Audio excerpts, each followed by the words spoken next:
आज की अपनी इस कक्षा द्वादश की वीडियो में हम लोग पढ़ने जा रहे हैं आयनिक यौगिकों का त्रिज्या अनुपात का नियम, जो कि आज का हमारा नया टॉपिक है। ठीक है ना, समझ रहे हैं क्या? आयनिक यौगिकों का त्रिज्या अनुपात का नियम। आयनिक यौगिक क्या होते हैं?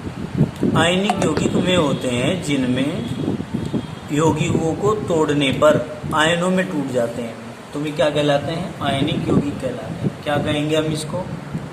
हम कहेंगे कि आयनिक यौगिकों में धनायन की त्रिज्या तथा ऋणायन की त्रिज्या के अनुपात को त्रिज्या अनुपात का नियम कहते हैं। धनायन की त्रिज्या मतलब R पॉजिटिव और ऋणायन की त्रिज्या मतलब R निगेटिव, दोनों का जो अनुपात निकल के आएगा वो क्या आएगा?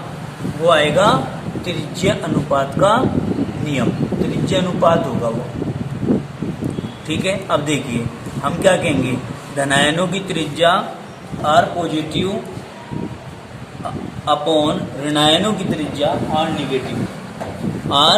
निगेटिव। तो इसमें त्रिज्या अनुपात के नियम में आपको ये ध्यान रखना है कि धनायनों का त्रिज्या बटे ऋणायनों की त्रिज्या इजिकल टू त्रिज्या अनुपात। समझ गए?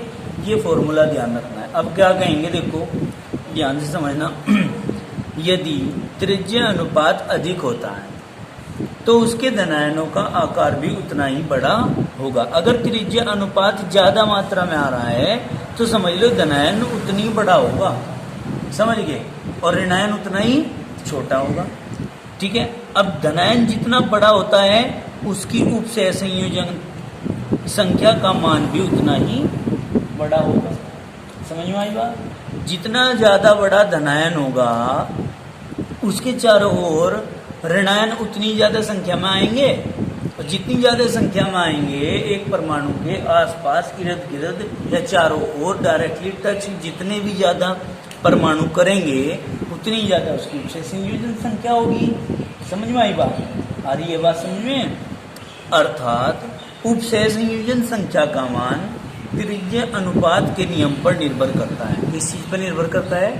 त्रिज्या अनुपात के नियम पर निर्भर करता है। कोई दिक्कत तो नहीं है। अब हम क्या कहेंगे? नोट डाल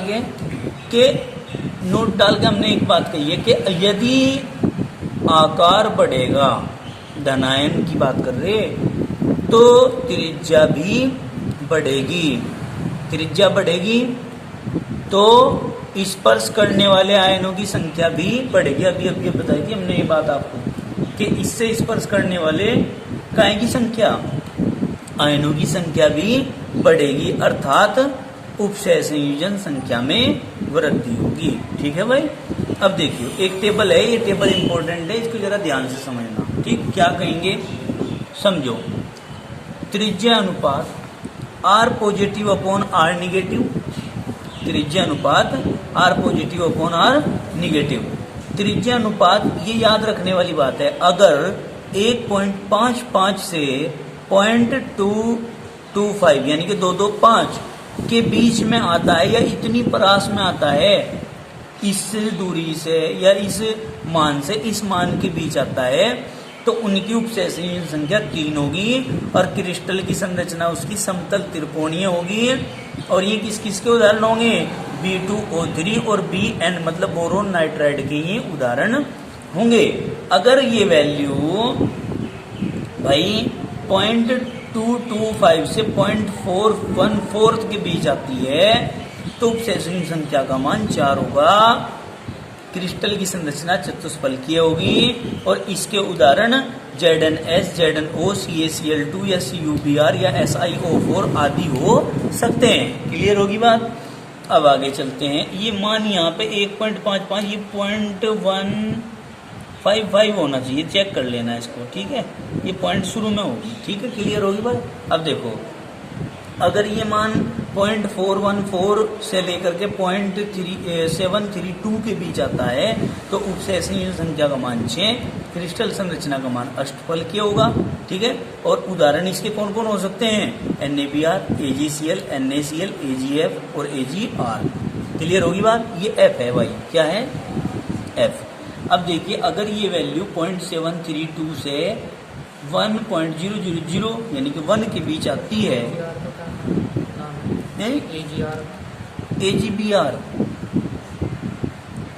AGBR है बेटे। अब देखो 0.732 से 1.000 के बीच अगर आता है तो उपसय संयोजन संख्या का मान कितना होगा बेटे? 8 होगा। क्रिस्टल संरचना कैसी होगी? बॉडी सेंटर्ड क्यूबिक होगी। BCC बॉडी सेंटर्ड क्यूबिक को बोलते हैं और इसके एग्जांपल्स सीजियम क्लोराइड और सीजियम ब्रोमाइड। समझ में आई बात? अब देखो क्वेश्चन आता है आपके पास, क्वेश्चन को देखो, एक कॉपी तैयार रखो। हमने कहा कि दो आयनों A पॉजिटिव और B निगेटिव की त्रिज्याएं क्रम से 88 पिकोमीटर व 200 पिकोमीटर हैं। ठीक है भाई, कितनी कितनी है? 88 पिकोमीटर और 200 पिकोमीटर हैं।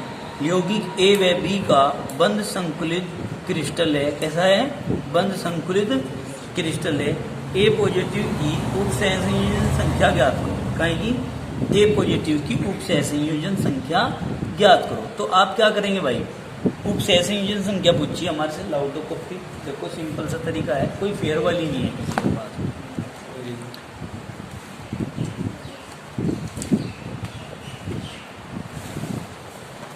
लाओ दिखाओ। इसमें थोड़ा क्लियर सा आ जाए।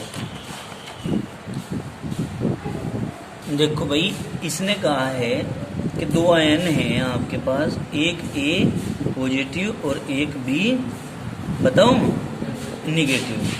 बंद संकुलित क्रिस्टल संरचना है इसकी और A पॉजिटिव की उपसय संयोजन संख्या निकालनी है और इनकी जो त्रिज्याएं हैं वो क्रम से है, इसकी 88 पिकोमीटर है और इसकी 200 पिकोमीटर है।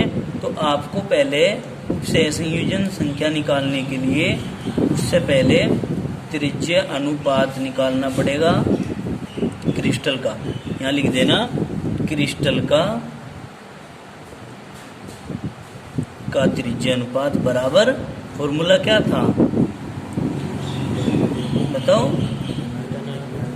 धनायनों की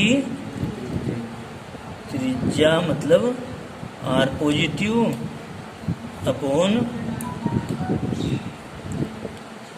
ऋणायनों की त्रिज्या R नेगेटिव। समझ में आ रहा है? मीनू समझ में आ रहा है? क्या नाम है? मधु। समझ में आ रहा? कोई दिक्कत तो नहीं है?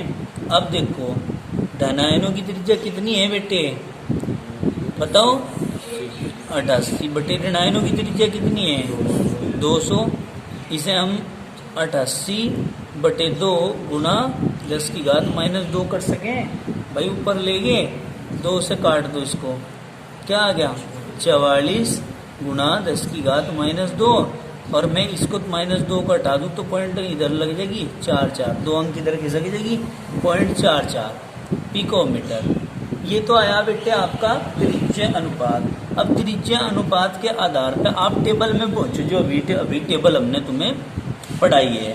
तो ये वैल्यू इस टेबल में 0.44 जो वैल्यू आई है आपकी निकल के, ये वैल्यू किसके बीच में है इस टेबल में? ढूंढिए जरा। 0.44 किसके बीच आएगी? 0.4।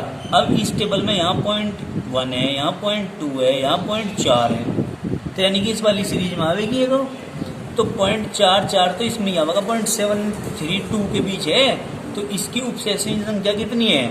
6। और कैसा है ये? अष्टफलकीय है। तो आप क्या कहोगे?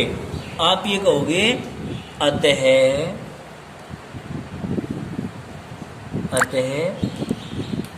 इस क्रिस्टल का त्रिज्या अनुपात 0.414 से 0.732 के बीच की परास में आता है भाई?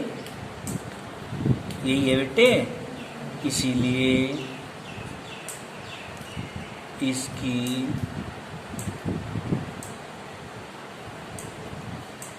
उपसय संयोजन संख्या का मान कितना होगा सरगम? 6 होगा। और क्रिस्टल कैसा होगा? टेबल में देखिए, अष्टफलकीय होगा। और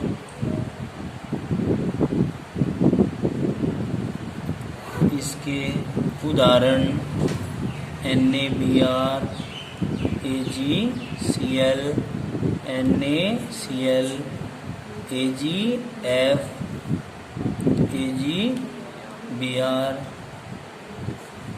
आदि हो सकते हैं। बात खत्म होगी। तो अगर कोई इस टाइप का क्वेश्चन आता है तो आप उसे इस ढंग से कर लेंगे। ठीक है जी, कोई दिक्कत तो नहीं है। अब हमारा टॉपिक आता है उपसय संयोजन संख्या। क्या भाई? देखिए ध्यान से, उपसय संयोजन संख्या ये है हमारा कोऑर्डिनेशन नंबर बोलते हैं इसको।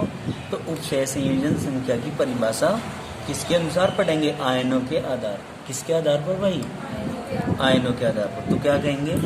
आयनिक ठोसों में किसी आयन के चारों ओर उपस्थित विपरीत आवेशित आयनों की संख्या को उस आयन की उपसय संयोजन संख्या कहते हैं। समझ में आई बात? क्या कहा? आयनिक ठोस में किसी आयन के चारों ओर। अब माना वो आयन जो है वो धनायन है। क्या कहा? क्या कहा भाई? आयनिक ठोस में किसी आयन के चारों ओर प्लस एंटी मतलब परजेंट है। परजेंट क्या? विपरीत आवेशित आयन। विपरीत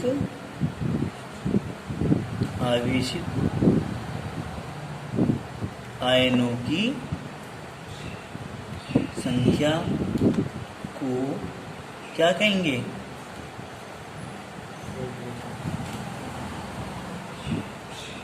कोऑर्डिनेशन नंबर कहते हैं। अब माना किसी आयनिक ठोस में वो जो एक आयन है जिसे आप किसी आयन कह रहे हो वो आयन है धनायन। तो इसके चारों ओर उपस्थित क्या भाई?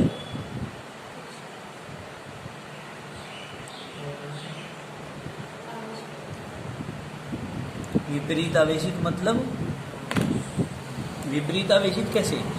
Minus minus minus minus minus. इसके चारों ओर जितने भी माइनस हैं जो डायरेक्टली इसके संपर्क में हैं, टच कर रहे हैं इसको। विपरीत आवेशित तो 1 2 3 4 5 हैं। तो इसके लिए इस उपसय संख्या कितनी हो जाएगी? 5। समझ गए? ऐसे कोई दिक्कत तो नहीं है। अब हमने कहा कोई दिक्कत है क्या भाई? अब एक परिभाषा और भी हो सकती है उपसय संयोजन संख्या की, उसे भी आप समझ लो कि किसी भी क्रिस्टल के अंदर किसी परमाणु को चारों ओर जितने परमाणु डायरेक्टली टच करते हैं या सीधे संपर्क में रहते हैं उनकी संख्या को ही उसकी उपसय संयोजन संख्या कहते हैं। समझ में आई बात? कोई दिक्कत तो नहीं है। जो डायरेक्टली टच करते हैं उनकी संख्या की बात कर रहे हैं।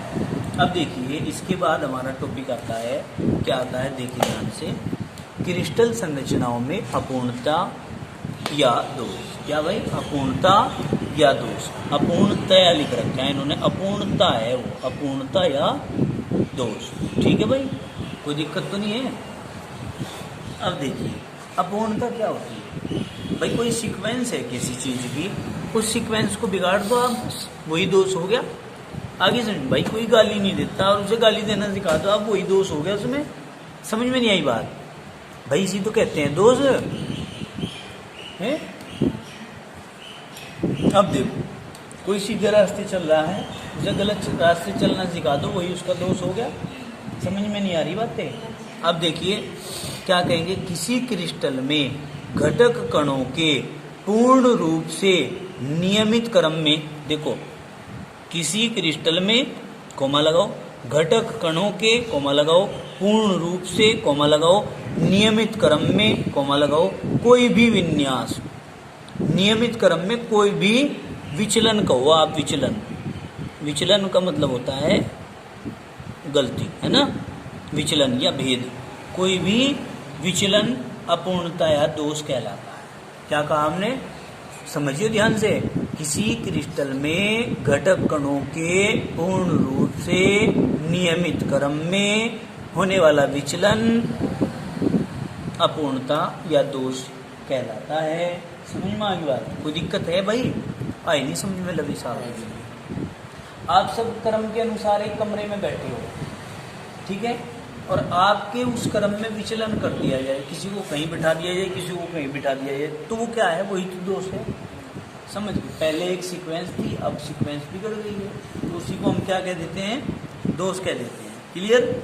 अब आगे देखो, आप पढ़ रहे हैं दोषों के प्रकार। नंबर 1 आता है परमाणविक या बिंदु दोष। क्या, एटॉमिक और पॉइंट डिफेक्ट। क्या भाई, एटॉमिक और पॉइंट डिफेक्ट। कोई दिक्कत है, देखो हम कहेंगे ये वे दोष होते हैं जो घटक कणों की अनियमितता के कारण उत्पन्न होते हैं। किसकी भाई, घटक कणों की अनियमितता के कारण उत्पन्न होते हैं। अब घटक कणों की अनियमितता क्या है, घटक कणों की अनियमितता किसे कह रही है आप, घटक कण किसको कह रहे हैं आप, किसको कहते हैं घटक कण, कल भी बताया था मैंने, बताओ घटक कण किसे कहें, घर जाके पढ़ा नहीं करते कोई भी, नहीं घटक कण होता क्या है, ठोस के अंदर तो सब कुछ ही है, ठोस चल ले बेटे, मतलब घटक कण किसको कहोगे, बताओ मुझे।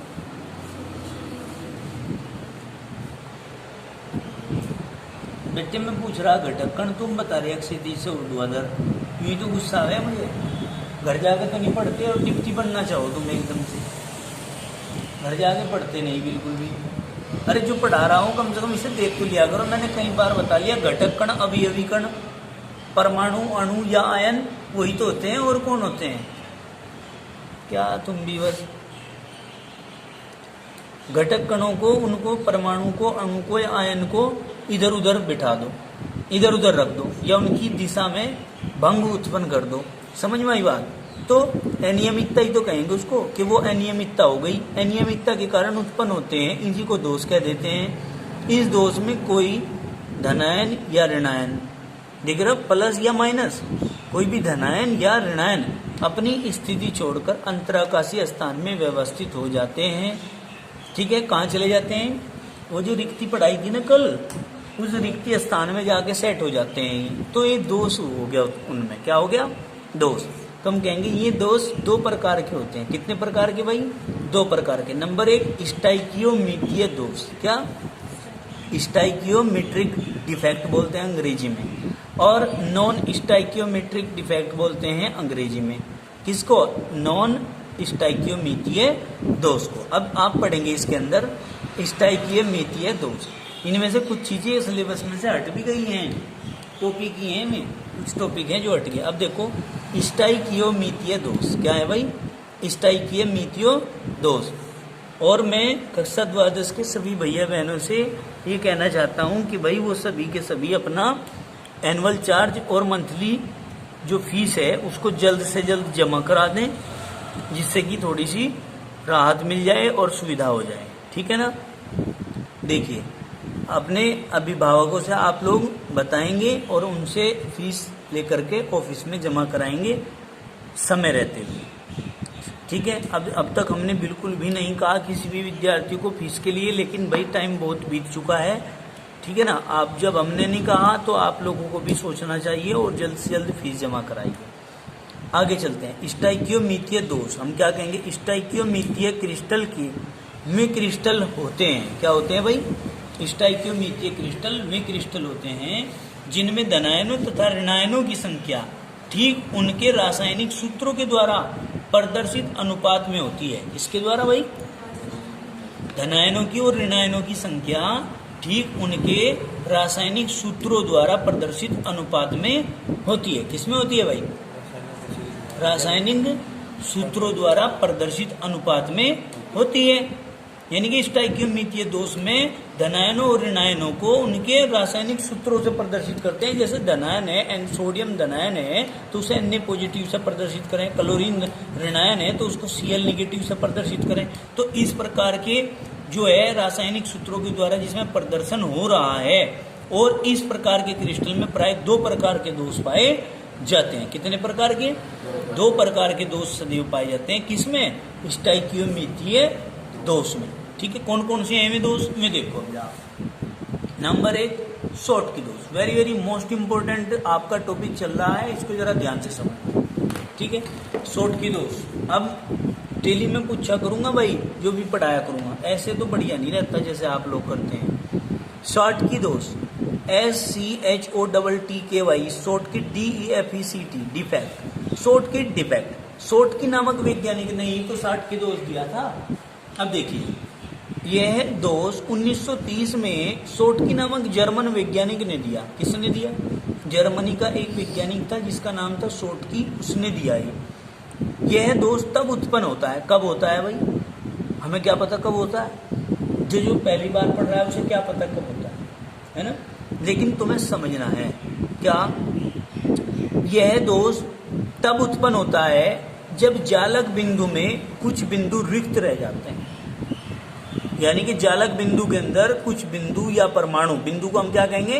परमाणु, अपनी जगह से निकल जाते हैं, चले जाते हैं और वहां का स्थान खाली रह जाता है, तब ये दोष उत्पन्न होता है।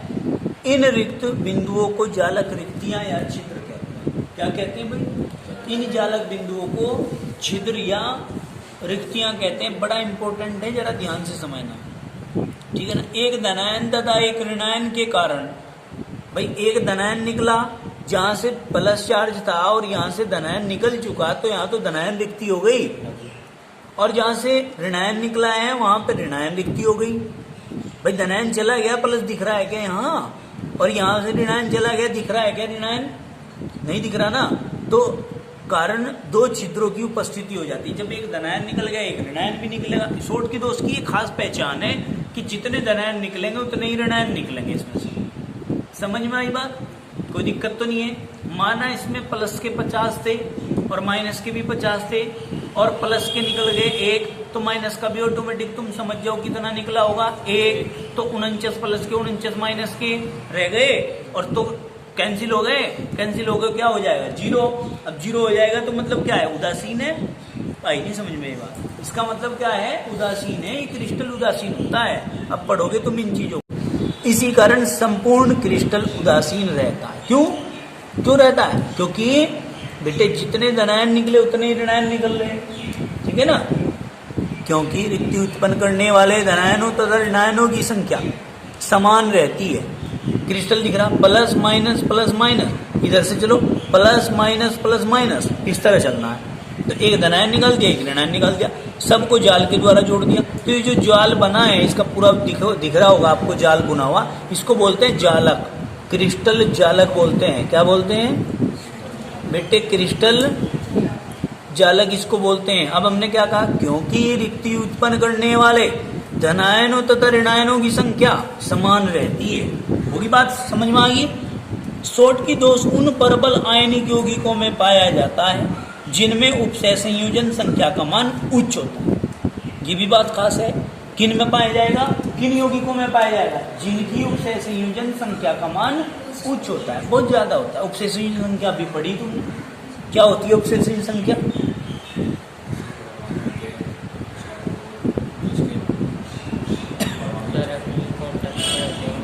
किसी परमाणु के चारों ओर डायरेक्टली कांटेक्ट में जितने भी परमाणु या अणु या आयन रहते हैं, उनकी संख्या को ही उसकी उपसय संयोजन संख्या कह देते हैं। जिनमें धनायनों तथा ऋणायनों का आकार लगभग बराबर होता है। कहेगा धनायनों का और ऋणायनों का आकार क्या होता है भाई? बराबर होता है। किन में? शॉर्ट की दोष उत्पन्न करने वाले यौगिकों में। शॉर्ट की दोष उत्पन्न करने वाले क्रिस्टलों के कुछ मुख्य उदाहरण कौन कौन है? Caesium chloride, potassium bromide, potassium chloride, silver bromide आदि। समझ में आ गई बात? ये इसके क्या है भाई? उदाहरण है। क्लियर होगी बात? अब आपने ध्यान करके मोटी मोटी सी बातें क्या पढ़ी हैं कि भाई सोटकी नामक वैज्ञानिक ने दिया था 1930 में, ठीक है। इसको हम जालक बिंदु दोष भी कह देते हैं। क्यों कह देते हैं? क्योंकि इसमें से एक धनायन और एक ऋणायन अपने स्थान से निकलकर बाहर चला जाता है, तो जितने धनायन पहले थे उतने ही शेष रह जाएंगे, यानी कि धनायनों की संख्या ऋणायनों की संख्या के बराबर रह जाएगी। तो हमने इसको कह दिया कि ये उदासीन होता है। ये सोटकी दोष उन यौगिकों में या क्रिस्टल जालकों में उत्पन्न होता है जिनकी उपसेचन संख्या का मान बहुत ज्यादा हाई होता है। समझ में आई बात? या फिर ये कह लीजिए कि जिनमें धनायनों की संख्या ऋणायनों की संख्या के बराबर होती है, या आकार जिनमें धनायनों का ऋणायनों के आकार के लगभग बराबर होता है, उनमें सोटकी दोष पाया जाता है। इसके उदाहरण भी हमने बता दिए, बात खत्म हो गई। ठीक है। अब आप लोग कहते हैं सोटकी दोष में घनत्व कम हो जाता है। एक बात यह है कि इसमें लिखी हुई नहीं है, ये मैं बता रहा हूं। सोटकी दोष में घनत्व हमेशा क्या हो जाता है? कम। क्यों हो जाता है कम? क्योंकि दो परमाणु निकले हैं इसके अंदर से, एक धनायन निकला है, एक ऋणायन निकला है, तो दो का वजन तो कम हो गया, तो दो का द्रव्यमान कम हो गया। तो द्रव्यमान कम हो गया तो घनत्व भी कम हो गया। क्यों? क्योंकि द्रव्यमान घनत्व के समानुपाती होता है। समझ में नहीं आई ये बात है भाई? यार कुछ समझ में बैठे? अब आगे चलते हैं हम फ्रैंकल दोष। इसको ध्यान से समझना भाई। अब या फिर फ्रैंकल दोष FRANCLE डिफेक्ट क्या आना चाहिए? FRANKLE है फ्रैंकल डिफेक्ट। बाकी तुम जो है एक बार चेक कर लेना। अब देखो भाई हम क्या कहते हैं, ये दोष जो है फ्रैंकल दोष 1980 में रूसी वैज्ञानिक फ्रैंकल ने बताया था। इसे हम विस्थापन दोष भी कहते हैं। अब नाम से ही अपने आप को आइडेंटिफाई कर रहा है ये कि जी हम इसे विस्थापन दोष भी कहते हैं। क्यों? क्योंकि विस्थापन क्या होता है? विस्थापन बताओ मुझे पहले क्या होता है? विस्थापन होता है भाई हमने अपना मकान नकुड़ में बनाया, नकुड़ में हमारा जी नहीं लगा, हमने क्या किया? अपने मकान को यहाँ से तो बेच दिया और हम चले गए कहाँ? अम्बेटा चले गए। अम्बेटा जाकर के अपना मकान बना लिया, वहीं रहना सहना कर दिया, तो हम विस्थापित नहीं हो गए यहाँ से अम्बेटा। तो इस प्रकार रहेंगे तो जिले में ही रहेंगे, तो जिले के अंदर ही। तो हमने क्या कहा कि क्रिस्टल के अंदर ही कोई परमाणु अपने स्थान से खिसककर किसी दूसरे स्थान पर चला जाता है। कोई दूसरा तो स्थान देने का नहीं, तो कहाँ जाएगा? रिक्ति में जाएगा। जहाँ रिक्ति होगी, कल पढ़ाई की हमने रिक्तियाँ, तो वो रिक्ति में जाके सेट हो जाता है और वहाँ जहाँ से वो निकलता है वहाँ का स्थान खाली रह जाता है। उसको कह देते हैं हम छिद्र। क्या कह देते हैं? छिद्र। अब देखिए पढ़िए इसको। तो इसीलिए हमने इसका नाम दिया विस्थापन दोष। यह दोष तब उत्पन्न होता है जब कोई आयन प्राय कौन? धनायन ही। क्यों? क्योंकि धनायनों का आकार बेटे छोटा होता है, ऋणायनों का आकार बड़ा होता है। तो ऋणायन का आकार बड़ा है, अगर ऋणायन छोड़ के जाएगा अपने स्थान को तो रिक्ति में उसे जगह नहीं मिलने की, क्योंकि उसका स्थान बड़ा है। अब धनायन का स्थान छोटा है, तो छोटा होने के कारण रिक्ति में जाके सेट हो जाएगा। आई समझ में? तो हमने क्या कहा? जालक बिंदुओं के मध्य स्थित अंतराकाशीय स्थान ग्रहण कर लेता है, या रिक्ति में। काय में? रिक्ति में क्या कर लेता है भाई? जाके अपना सेट कर लेता है अपने स्थान को। समझ में आ गई बात? तो हमने क्या कहा? इस प्रकार जालक में छिद्र उत्पन्न हो जाता है, क्योंकि क्रिस्टल में धनायनों तथा ऋणायनों की संख्या समान रहती है। क्योंकि वो जो धनायन निकला है वो क्रिस्टल से बाहर थोड़ा ही चला गया है, तो रिक्ति के